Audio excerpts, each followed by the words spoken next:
the world's most northerly turtle. The painted turtle. They hatched last autumn, but have remained in a state of suspended animation ever since.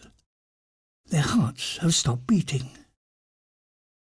And only their brains have remained active, and even then only very faintly. Painted turtles wait underground for this most important of moments. The arrival of spring. In April, the strengthening sunshine triggers a miraculous transformation. The turtle's body temperature rises just above freezing, and their hearts start to beat once more. Slowly they return to life.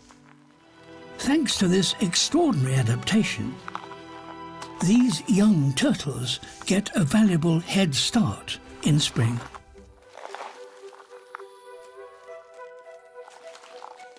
And are one of the first to emerge, ready to take full advantage of the forest's renewed abundance.